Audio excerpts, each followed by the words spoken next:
ана табиати зебои Тоҷикистон, деҳаи уртабуз, фақат мехӯри тарбуз. дар ҳамин деҳаи уртабуз мо ба шумо як замин бо сохтмони нотамомро пешниҳод карданем. ду замин бо сохтмони нотамом ва ана ҳамин мебошад саҳни мана ҳавлӣ. бинед ки ин тараф забор карда шудааст, дар ин тараф як сохтмони нотамом ва ин ду замин дар умум 12 сотиқро дар бар мегирад. мана бинед ки гирду атрофаш маҳкам карда шудааст ва як сохтмони нотамоми дигар дар инҷо дар пеши дарвоза ва ин замин худаш 12 сотиқ мебошад. чихеле ки қайд кардем мешавад ки ду тақсим карда, яъне баробар 6 сотиқӣ ва дар ин тараф як дарвозаи дигар низ ҳам кушода мешавад. мана ҳозир мо ба шумо нишон медиҳем аз ҳуҷҷатҳои ин замин. тамоми намуди ҳуҷҷатро дорад.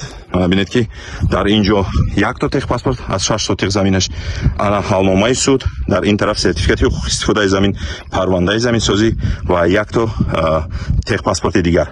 яъне ин заминҳо мувофиқи техпаспорт бинед ки баробар 6 сотиқӣ ҷудо карда шудагӣ ва ана ин сохтмонҳои нотамом бар ҳуҷҷатҳо ворид карда шудааст ва чӣ хеле гуфтем тамоми намуд ҳуҷҷатро дорад ва дар он тараф дарвоза дорад. дар маҳаллаи уртабузи шаҳраки Шарора чӣ хеле қайд кардем, дар ин тараф якто мактаб дар наздикияш 200-300 метр ҷойгир аст. мактаби рақами 144, мактаби нав мебошад ва обаш як рӯз баъд об меояд дар инҷо ва барқаш доимӣ ҳаст. мана бинед ки ин замин пӯшида шудагӣ ва аз ин тараф якто дарвоза дорад. мешавад ки як дарвозаи дигар насб кардан аз ин тараф.